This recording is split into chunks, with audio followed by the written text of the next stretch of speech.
2025년도 교사교육 주제는 식단표 안내 및 식품 알레르기 적절한 대체식입니다.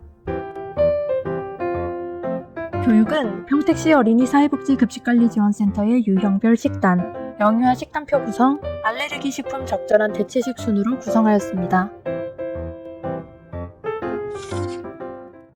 평택시 어린이 사회복지급식관리지원센터의 어린이 식단은 다음과 같이 6가지 유형으로 구성되어 있는데요. 그중 가장 기본이 되는 식단은 일반형 식단입니다. 일반형 식단은 영유아의 발달에 맞추어 만 1, 2세와 만 3, 5세의 연령을 구분한 식단이 제공되고 있으며 연령에 따른 열량과 단백질가, 표준 레시피상의 차이가 있습니다. 일반형 식단은 오전, 오후 간식이 다양하게 구성되어 있는데요. 오전 간식은 1일 에너지 필요 추정량 대비 약 8%의 비중을 두어 과일과 같은 신선식품이나 죽, 빵, 시리얼과 우유 등이 제공되며 오후 간식은 1일 에너지 필요 추정량 대비 약 10%의 비중을 두어 주먹밥, 면류, 떡류, 전, 튀김류, 빵, 시리얼과 우유 등이 제공됩니다. 간식 강화형 식단은 일반형과 간식의 제공 유형이 다른 부분에 차이가 있는데요. 오전 간식이 죽으로 제공되며 오후 간식은 신선식품과 유제품 등 다양한 형태로 구성됩니다. 또한 오후 간식을 든든히 제공하고자 하는 기관에서는 플러스 간식을 선택하여 추가 제공할 수 있도록 플러스 간식 식단을 별도 구성하고 있습니다. 플러스 간식 제공을 원치 않는 시설에서는 간식 강화형 플러스 간식 제외 식단을 제공하고 있으니 이를 활용해 주시는 것이 바람직합니다. 야간 연장형 식단은 연장 보육을 하는 경우에 사용하게 되는데요. 연장 보육 아동수가 적은 점을 고려하여 당일 중식 재료를 활용할 수 있는 메뉴를 구성하고 있습니다.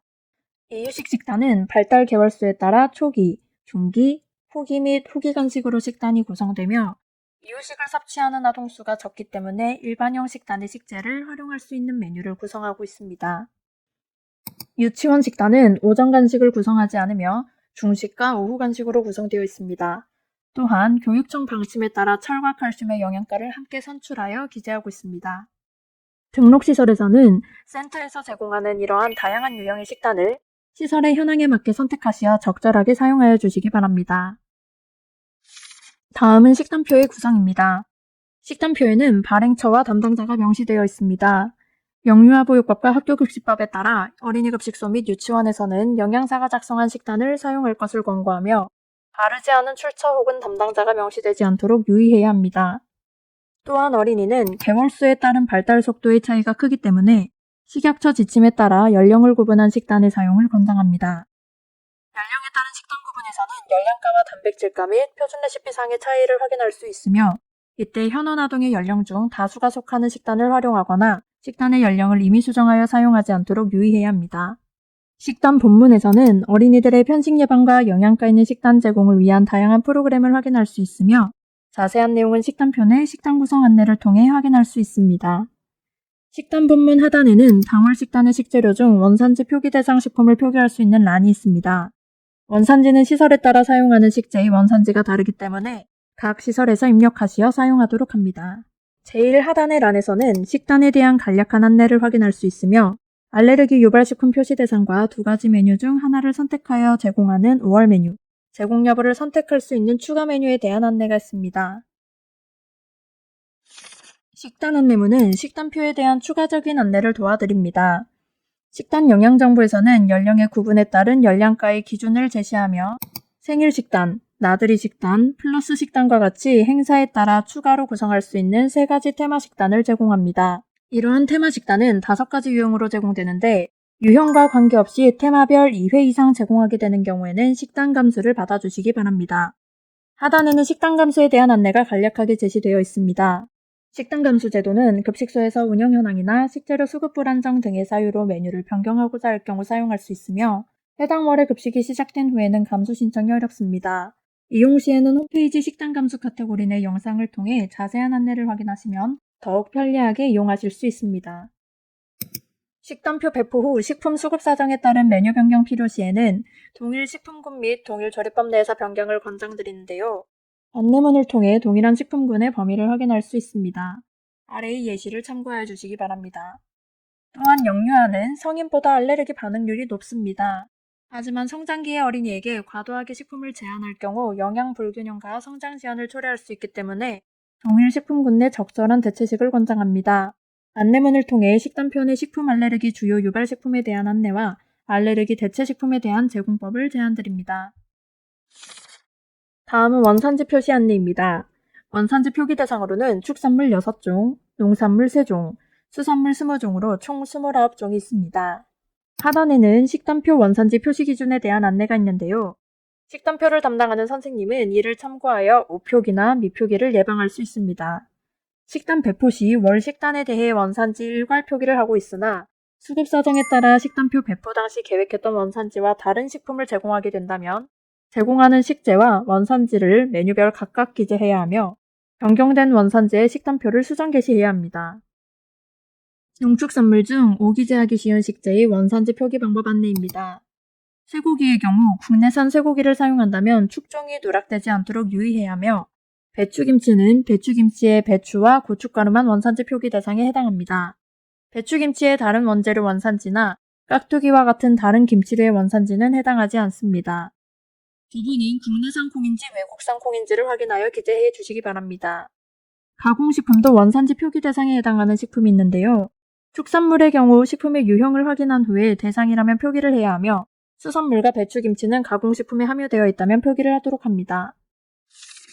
현행법 기준 21인 이상의 어린이집 및 모든 유치원에서는 조리된 식품의 매회 1인 분량을 영하 18도 이하에서 144시간 이상 보관하는 보존식을 시행해야 합니다. 이때 보존식과 함께 보존식 기록표를 보관해야 하며 보존식 기록표에는 보존식 채취 및 폐기 일시, 메뉴명, 채취자 성명이 기재돼야 합니다. 본센터에서는 식단표 엑셀 파일의 마지막 시트에 해당 양식을 배포하고 있으니 대상 시설에서는 이를 출력하여 제공되지 않는 메뉴는 삭제하고 변경 메뉴는 수정 후 활용한다면 보존식 관리를 보다 편리하게 진행할 수 있을 것입니다. 급간식 시간이 되면 배식을 담당하시는 선생님께서는 알레르기 보유 아동에게 유발식품이 제공되지는 않는지 확인을 해야 하는데요. 관련 법령에 따라 식단표 내의 알레르기 유발 물질을 다음과 같이 숫자로 표기하고 있습니다. 이를 통해 메뉴 내 알레르기 유발 물질 포함 여부를 확인하고 적절한 대체식을 고안해 볼 수 있습니다. 식단표를 통해 알레르기 유발 식품을 확인했다면 이제는 다음 알레르기 유발 식품 19종 중 몇 가지 식품의 적절한 알레르기 대체식 제공법에 대해 알아보도록 하겠습니다. 난류는 대표적인 알레르기 유발 식품인데요.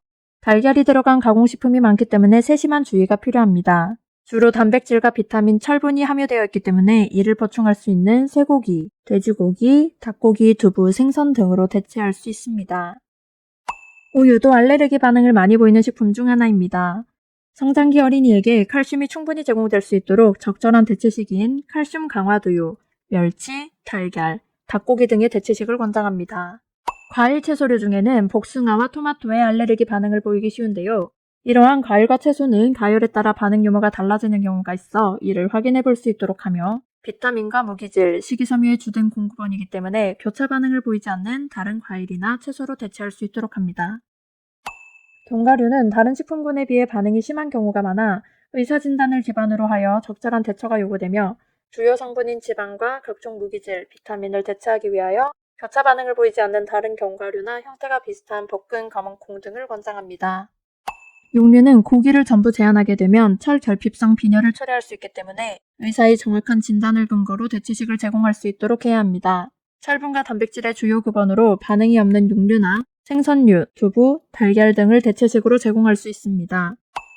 해산물은 갑각류, 연체류, 폐류가 각각 다른 알레르기의 항원으로 작용을 하기 때문에 모든 해산물을 제한할 필요는 없으나 반응의 경중에 따라 유의해야 합니다.